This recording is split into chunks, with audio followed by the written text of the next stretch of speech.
achieving our dual mandate goals of maximum employment and stable prices for the benefit of the American people. Despite elevated uncertainty, the economy is in a solid position. The unemployment rate remains low, and the labor market is at or near maximum employment. Inflation has been running somewhat above our 2% longer-run objective. In support of our goals, today the Federal Open Market Committee decided to leave our policy interest rate unchanged. We believe that the current stance of monetary policy leaves us well positioned to respond in a timely way to potential economic developments. I will have more to say about monetary policy after briefly reviewing economic developments. Recent indicators suggest that growth of economic activity has moderated. GDP rose at a 1.2% pace in the first half of this year, down from 2.5% last year. Although the increase in the second quarter was stronger at 3%, focusing on the first half of the year helps smooth through the volatility in the quarterly figures related to the unusual swings in net exports. The moderation in growth largely reflects a slowdown in consumer spending. In contrast, business investment in equipment and intangibles picked up from last year's pace. Activity in the housing sector remains weak. In the labor market, conditions have remained solid. Payroll job gains averaged 150,000 per month over the past 3 months. The unemployment rate at 4.1% remains low and has stayed in a narrow range over the past year. Wage growth has continued to moderate while still outpacing inflation. Overall, a wide set of indicators suggests that conditions in the labor market are broadly in balance and consistent with maximum employment. Inflation has eased significantly from its highs in mid-2022, but remains somewhat elevated relative to our 2% longer-run goal. Estimates based on the Consumer Price Index and other data indicate that total PCE prices rose 2.5% over the 12 months ending in June, and that, excluding the volatile food and energy categories, core PCE prices rose 2.7%. These readings are little changed from the beginning of the year, although the underlying composition of price changes has shifted. Services inflation has continued to ease, while increased tariffs are pushing up prices in some categories of goods. Near-term measures of inflation expectations have moved up on balance over the course of this year on news about tariffs, as reflected in both market-based and survey-based measures. Beyond the next year or so, however, most measures of longer-term expectations remain consistent with our 2% inflation goal. Our monetary policy actions are guided by our dual mandate to promote maximum employment and stable prices for the American people. At today's meeting, the committee decided to maintain the target range for the federal funds rate at 4.25% to 4.5%, and to continue reducing the size of our balance sheet. We will continue to determine the appropriate stance of monetary policy based on the incoming data, the evolving outlook, and the balance of risks. Changes to government policies continue to evolve, and their effects on the economy remain uncertain. Higher tariffs have begun to show through more clearly to prices of some goods, but their overall effects on economic activity and inflation remain to be seen. A reasonable base case is that the effects on inflation could be short-lived, reflecting a one-time shift in the price level. But it is also possible that the inflationary effects could instead be more persistent, and that is a risk to be assessed and managed. Our obligation is to keep longer-term inflation expectations well anchored and to prevent a one-time increase in the price level from becoming an ongoing inflation problem. For the time being, we're well positioned to learn more about the likely course of the economy and the evolving balance of risks before adjusting our policy stance. We see our current policy stance as appropriate to guard against inflation risks. We're also attentive to risks on the employment side of our mandate. In coming months, we will receive a good amount of data that will help inform our assessment of the balance of risks and the appropriate setting of the federal funds rate. At this meeting, the committee continued its discussions as part of our 5-year review of our monetary policy framework. We focused on potential revisions to our statement on longer-run goals and monetary policy strategy, and are on track to wrap up any modifications by late summer. The Fed has been assigned two goals for monetary policy: maximum employment and stable prices. We remain committed to supporting maximum employment, bringing inflation sustainably to our 2% goal, and keeping longer-term inflation expectations well anchored. Our success in delivering on these goals matters to all Americans. We understand that our actions affect communities, families, and businesses across the country. Everything we do is in service to our public mission. We at the Fed will do everything we can to achieve our maximum employment and price stability goals. Thank you. I look forward to your questions. Thanks, Chair Powell. There's a lot of lean in the markets, and not to mention out of the administration for a rate cut now in September. Is that expectation unrealistic at this point? So, as you know, today we decided to leave our policy rate where it's been, where I would characterize as modestly restrictive. Inflation is running a bit above 2%, as I mentioned, even excluding tariff effects. The labor market's solid, historically low unemployment. Financial conditions are accommodative, and the economy is not performing as though restrictive policy were holding it back inappropriately. So it seems to me and to almost the whole committee that the economy is not performing as though restrictive policy is holding it back inappropriately, and modestly restrictive policy seems appropriate. All that said, there's also downside risk to the labor market.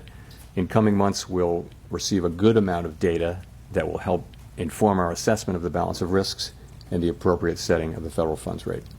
So just to follow up, by coming months, does that include the possibility you'll be getting essentially 2 rounds of jobs and inflation data between now and the September meeting? Is that potentially adequate to make a decision to lower rates at that point? So you're right. We do have, this is an intermeeting period when we'll get 2 full rounds of employment and inflation data before the time of the September meeting. We have made no decisions about September. We don't do that in advance. We'll be taking that information into consideration and all the other information we get as we make our decision at the September meeting. Steve. Thank you, Mr. Chairman. You took out the word or the notion that uncertainty has diminished from this statement. Does that mean uncertainty has increased? And I'm just wondering, the administration has struck several deals with large trading partners where it seems like we now know what the rate is going to be. Does knowing that rate add to your certainty to change policy, or do you need to wait to see the economic effects? So essentially, the statement in our statement about uncertainty reflects what's gone on since the last meeting. So at the time of the last meeting, uncertainty had moved down a little bit, but it was more or less even this time. So we took out, had diminished because it didn't diminish further. So there's not really much in that. And then your second question is, say again? There have been several deals that have been struck, and now we seem to have an idea of what the tariff rates are going to be with some of our large trading partners. Does that not add to the kind of certainty you might need, or is it you're waiting for the economic effects to show themselves? No, I think we're still, you're right. It's been a very dynamic time for these trade negotiations, and lots and lots of events in the intermeeting period, but we're still a ways away from seeing where things settle down. We are clearly getting more and more information, and I think at this point, people's estimates, our estimates, outside estimates of the likely effective level of tariffs is not moving around that much at this point. But at the same time, there are many uncertainties left to resolve. So yes, we are learning more and more. It doesn't feel like we're very close to the end of that process, and that's not for us to judge. But it feels like there's much more to come, as well, looking ahead. Neil. Hi, Mr. Chairman. Neil Irwin with Axios. This morning we got a GDP report in which final domestic private purchases decelerated, slowest pace since 22. There was a weakness in the interest-sensitive sectors and residential investment, commercial structures. Are those not signs that monetary policy is a little too restrictive right now, given current economic conditions?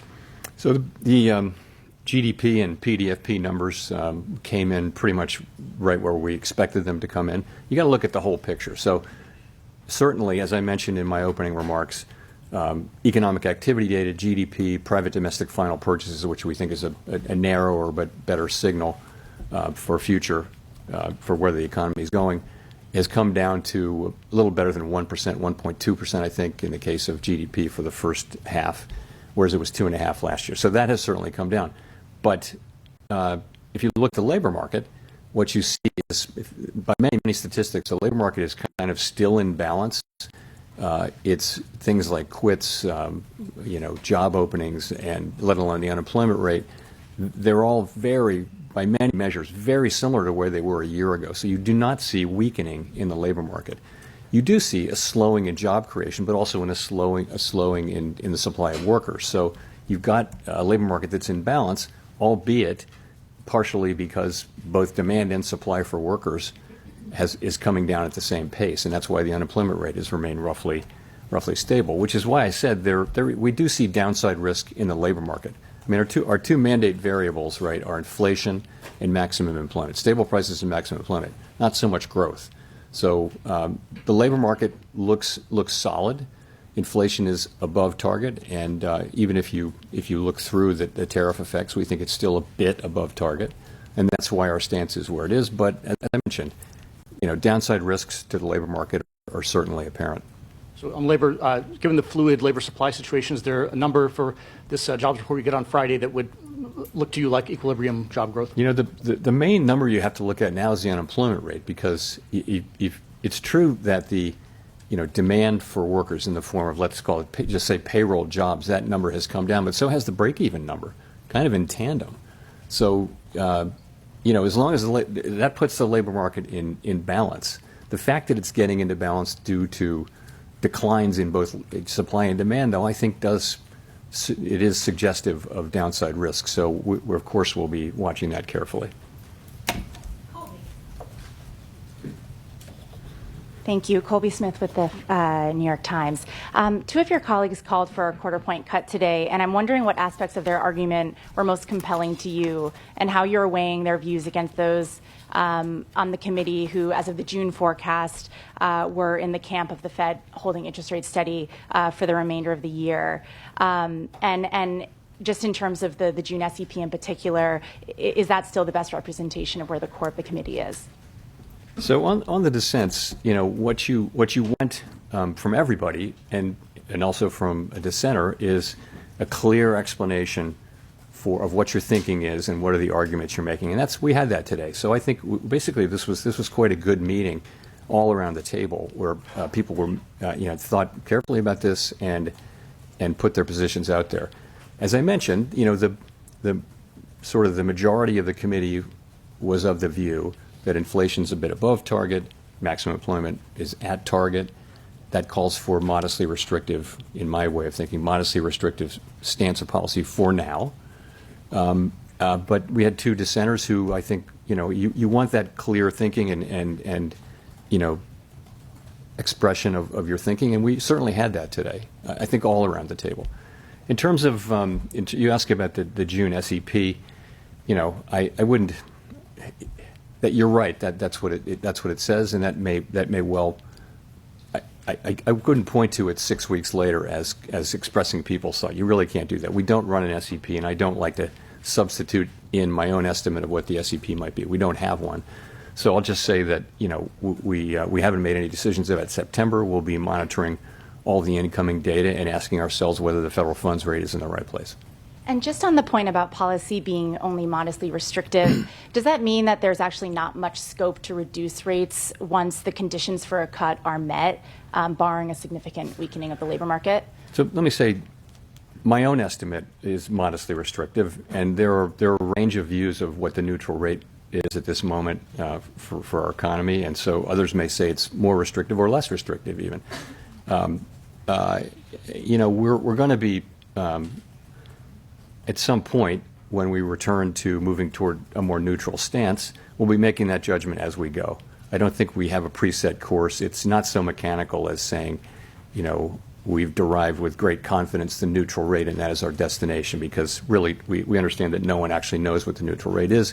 We know it by its works, and that will be the way the economy reacts over time to slightly looser policy.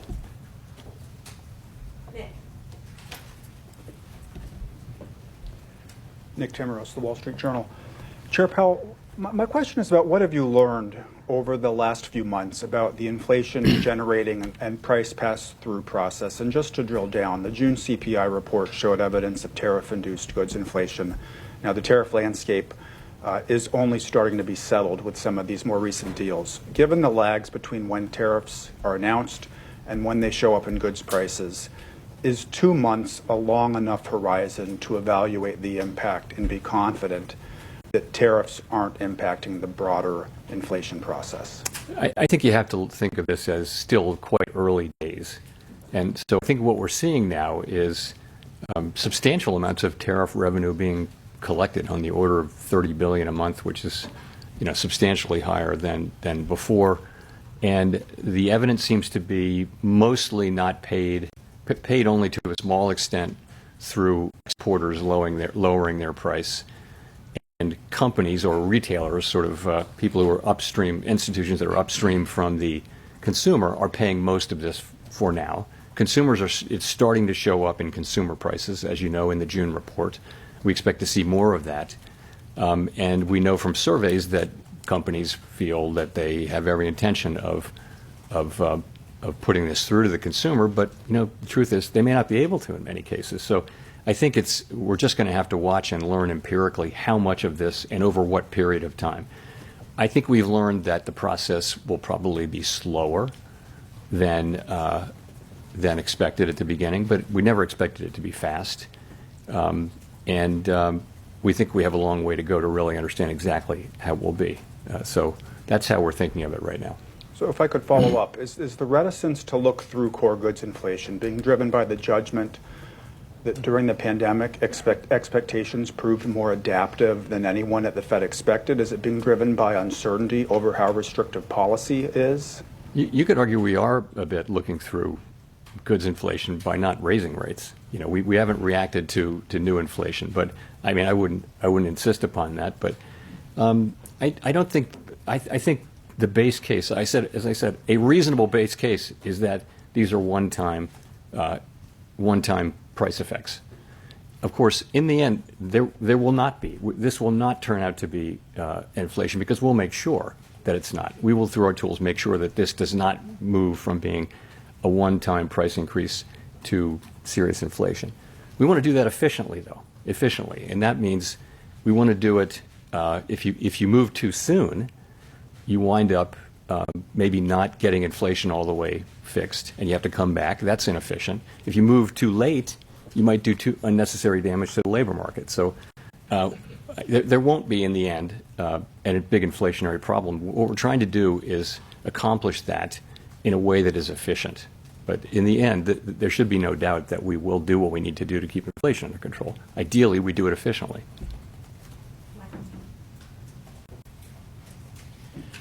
Michael McKee from Bloomberg Television and Radio. The one big bill, leaving aside the adjectives, do you expect it to add stimulus to the economy in 2026? And would that be an argument for remaining on hold or cutting back on the number of rate cuts you would expect for next year?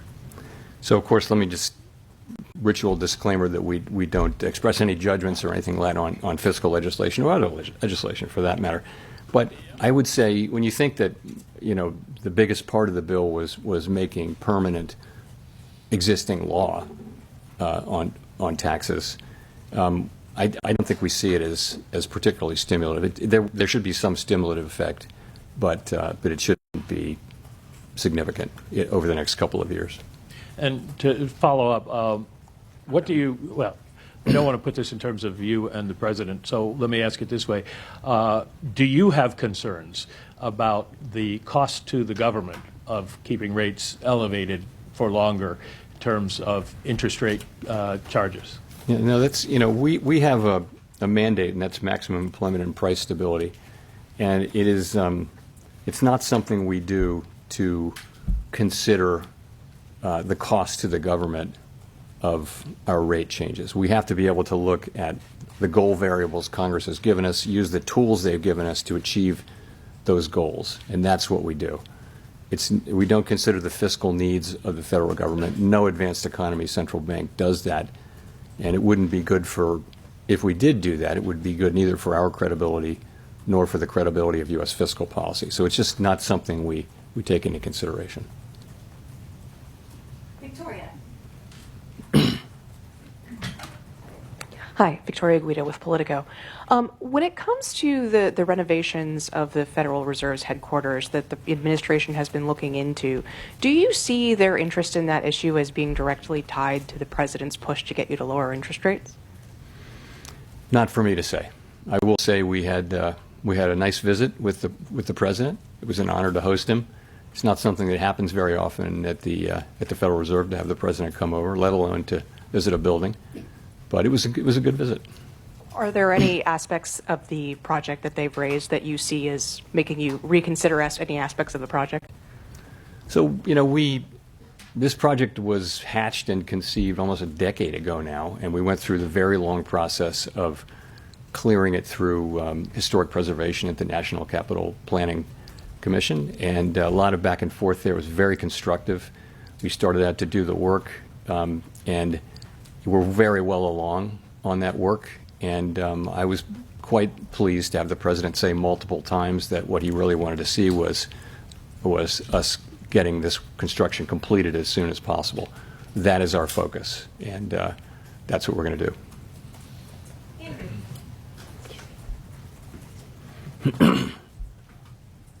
Thanks, Mr. Chairman. Andrew Ackerman with the Washington Post. What message do you take from the fact that inflation hit 2.1% last September and has bounced higher since? Why do you think financial conditions are restrictive and a neutral rate's below 4% when inflation has stopped falling for almost a year? So inflation, when you talk about these 12-month inflation measures, you're always battling residual seasonality.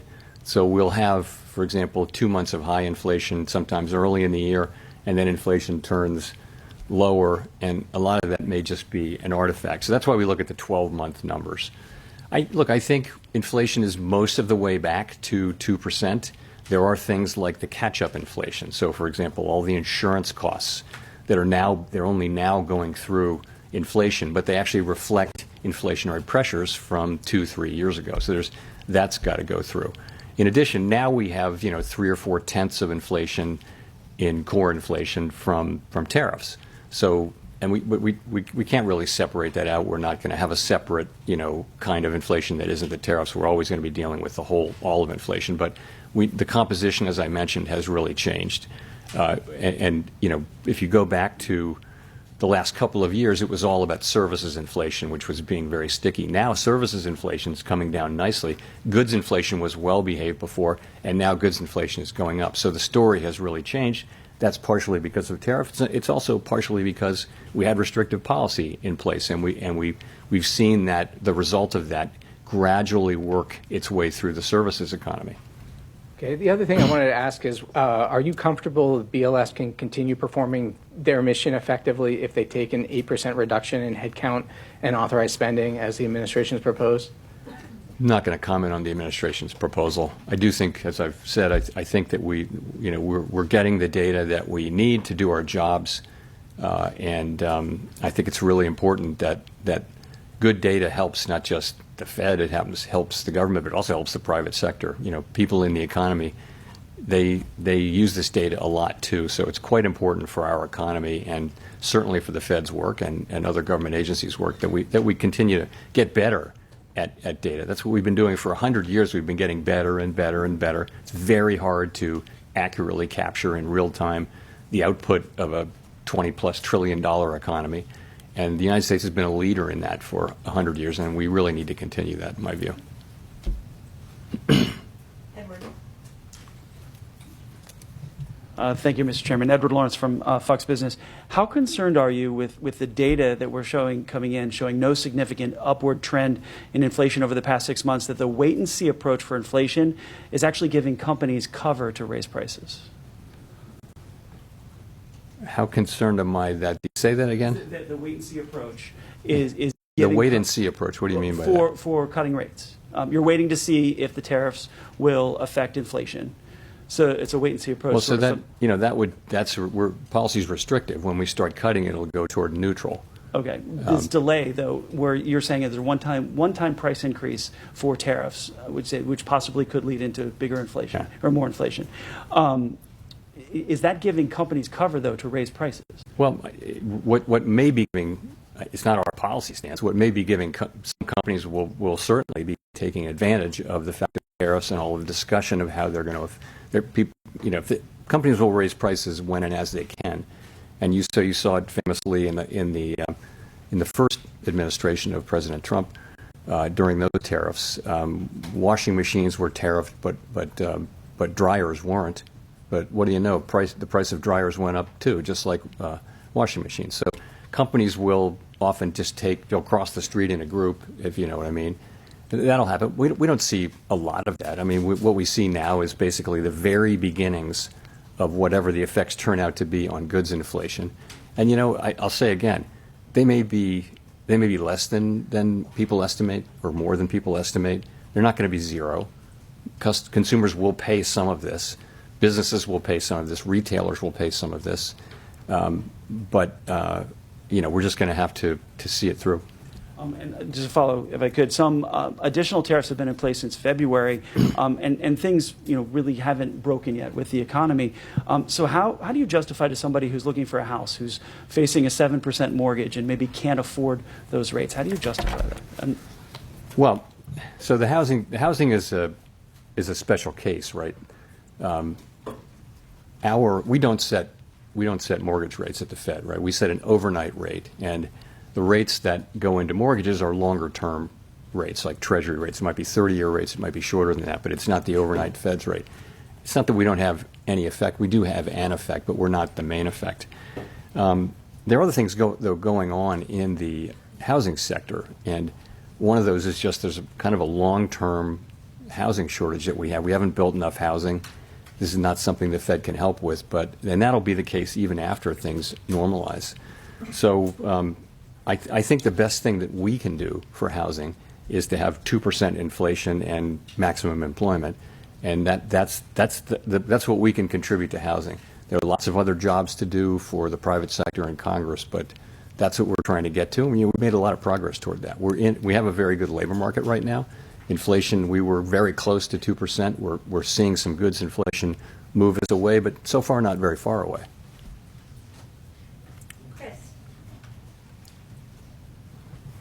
Hi, Chair Powell. Thank you. Well, can you give us a little more about what kind of economic data does the Fed need to see before you'll be ready to cut? I mean, do you need inflation back nearly to target? Are there other things in the pricing that you look for? Do you need to see weakening in the job market? What kind of things are you looking for? I mean, ultimately, it could be any of those things, right? But if you saw that the risks to the two goals were moving into balance, if they were fully in balance, that would imply that you should move toward a more neutral stance of policy. This is the special situation we're in, which is we have two-sided risk to both of our goals. When we paused, inflation was above target and the labor market was pretty good. So that was a time when policy was restrictive when we paused. And to be restrictive is to be supporting a return to our inflation target, right? So as the two targets get back into balance, you would think you'd move in a way closer to neutral, and that the next steps that we take are likely to be in that direction. What will it take? It'll be the totality of the evidence. As I mentioned, there's quite a lot of data coming in, which before the next meeting. Will it be dispositive of that? It's really hard to say. We don't make those decisions right now, so we'll have to see. Well, I guess just in terms of inflation, though, for example, some people would point to if it remains only in goods and it doesn't bleed over to services, then maybe that's evidence that the tariff effect is going to be a temporary one-time thing. Is that kind of thing affect your thinking, or do you just need to see the number come down closer to 2? We'll look at everything. It's, as I mentioned, a pretty reasonable base case is that this will be a one-time price increase. And in the end, we'll make sure that that's the case. We're just trying to do that efficiently. And efficiently means getting the timing right, so we don't again, if we cut rates too soon, maybe we didn't finish the job with inflation. History is dotted with examples of that. If you cut too late, then maybe you're doing unnecessary damage to the labor market. So we're trying to get that timing right, and that's effectively what we're doing.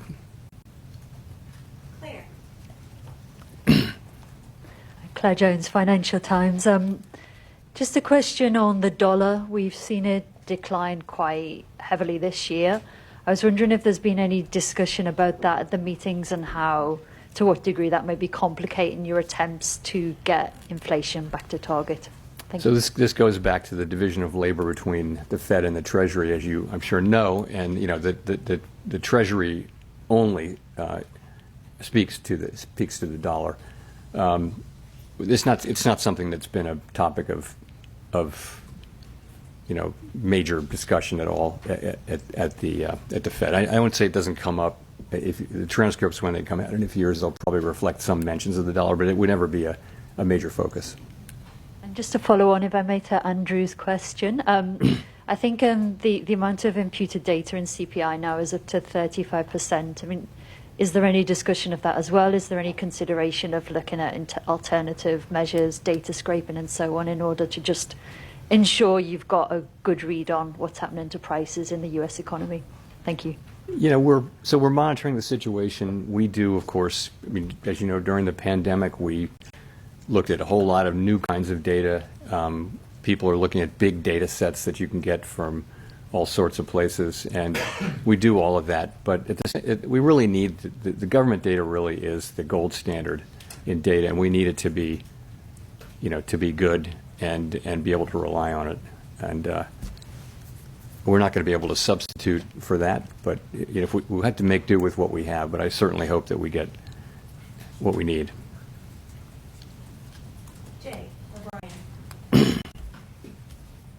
Hi, Mr. Chairman. Jay O'Brien, ABC News. President Trump has obviously invoked your name a lot. He has personally pressured you. Are you concerned the way that conduct might impact the Fed's independence going forward? I'll just say that, I think that having an independent central bank has been an institutional arrangement that has served the public well.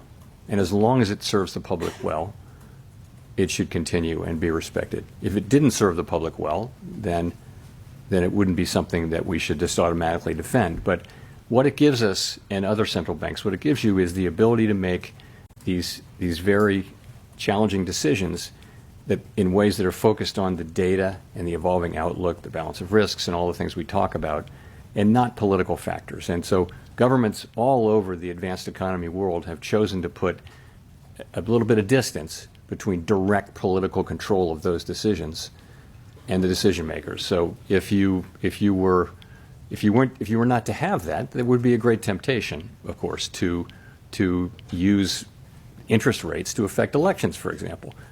And that's something that we don't want to do. So I think that's pretty widely understood. Certainly it is in Congress. And I think it's very important. I'll just say that. Maria Eloisa.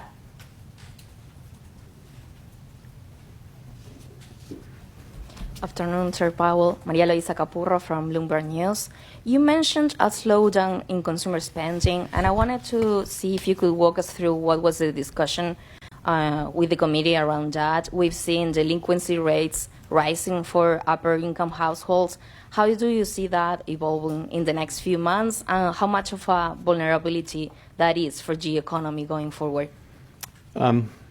Consumer spending had been very, very strong for the last couple of years, and had repeatedly, forecasters, not just us, had been forecasting it would slow down, and now maybe it finally has. So I would say, if you talk to credit card companies, for example, they will tell you that the consumer's in solid shape and that spending is at a healthy level. It's not growing rapidly, but it's at a healthy level, and delinquencies are not a problem. You mentioned high-end delinquencies. I don't know what to make of that. I read the same thing. But so generally, if you look at the banks, and when the banks talk about in their earnings calls, the performance of credit has been good.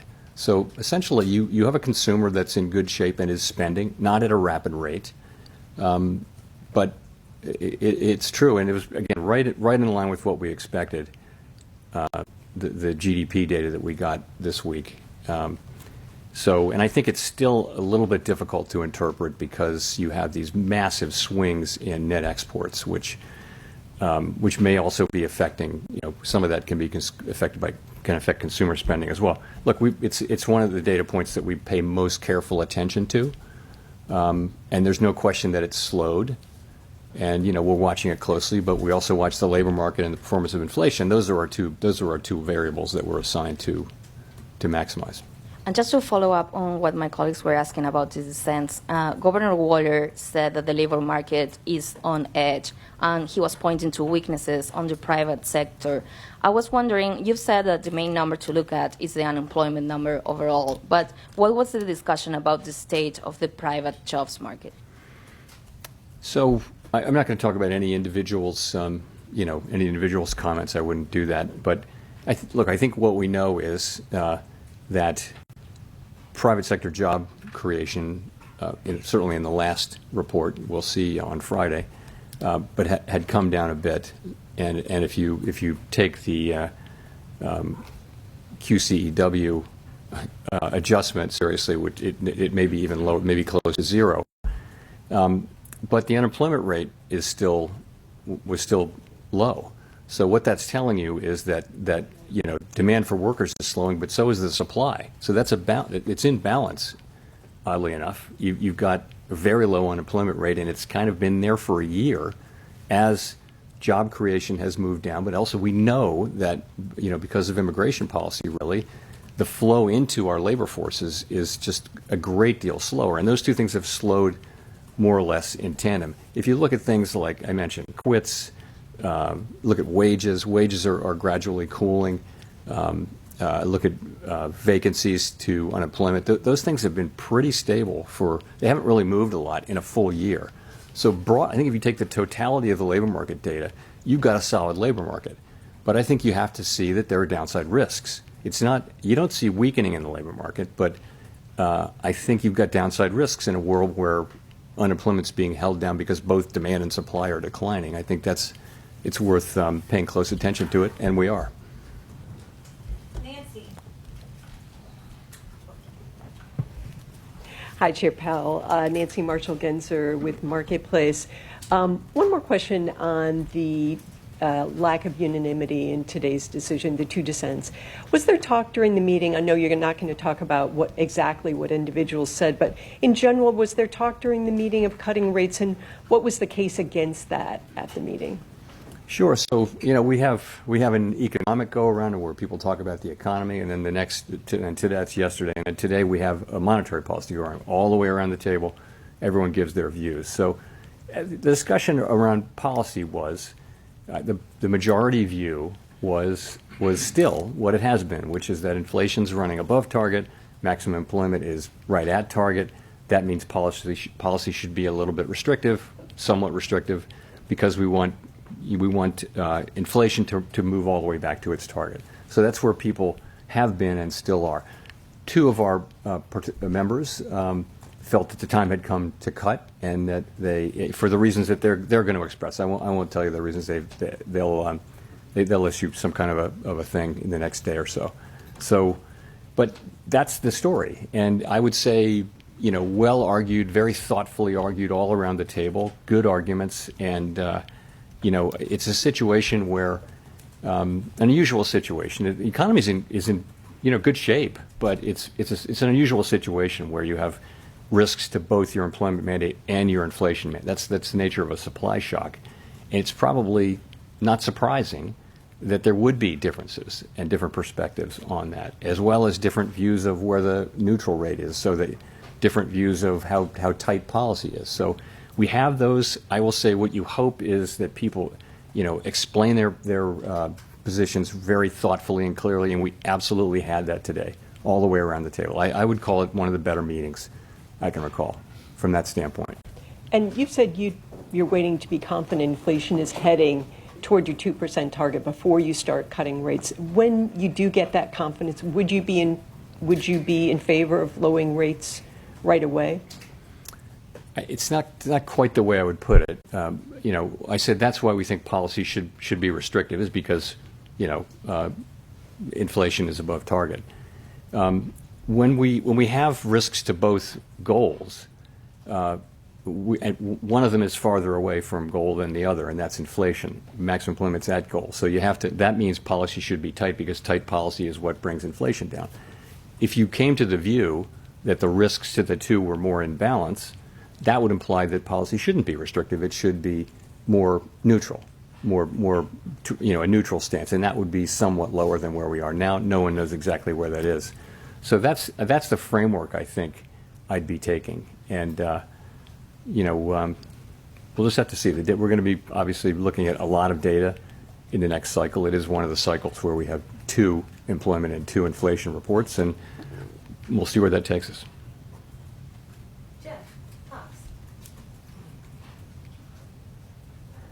Thank you, Mr. Chairman, for taking the question. Jeff Cox from CNBC.com. A metric that you like to cite a lot is the final sales to private domestic purchasers. That was down to a 1.2% gain in second quarter from 1.9% in Q1, suggesting that there's some softening in underlying demand. I just wondered if you look at that, you combine that with some of the housing numbers, the weakness that you acknowledged at the top of your remarks, that the housing market is in fact weak, and the inflation numbers from GDP today came down to 2.1% for headline, 2.5% for core. I'm wondering how much more movement you would need to see from these data points before you would be comfortable with cutting in, say, September. It's going to be the total. Hard to answer that specifically. PDFP, I think, for the first half, private domestic final purchases, or final sales, as people call it, was 1.6 on the first half. GDP, I believe, was 1.2%. That's the whole half. You mentioned the quarters. So those are slower, but GDP is bumpy quarter to quarter, half to half, and often gets revised after the fact. The labor market data we still think continue to think is the best data we have on the economy, and that shows a 4.1% unemployment rate. It shows wages still at a healthy level, but moving ever closer to what we would regard as long-run sustainable, consistent with longer-run productivity and 2% inflation. So the labor market is actually still quite solid. Inflation is above target, even ignoring tariffs. It's a little bit above target, and tariffs. So we're watching all of that, and again, trying to do the right thing in what is a challenging situation, because you're being pulled in 2 directions, and you have to decide which of those to go in. And actually, at some point, if they're sort of equally at risk, then you really want to be at a neutral policy stance, which we're not right now. So it would be safe to say that if the data kind of stays in line with where it is right now, that you wouldn't be comfortable with cutting in September? I'm not going to say that. No, I just think we're going to need to see the data. And it can go in many different directions, the inflation data and the employment data, and we're going to make a judgment based on all of the data and based on that balance of risks analysis that I mentioned. Thank you. Greg, Rob, for the last question. Thanks, Chair Powell. Greg Robb from MarketWatch. The Treasury Secretary has said recently that it would be confusing for the markets if you stayed on as a governor after your term as chair ends. And I was wondering if you had any update for us on a decision on that front. Sorry, I do not have any update for you. Thanks very much, everyone.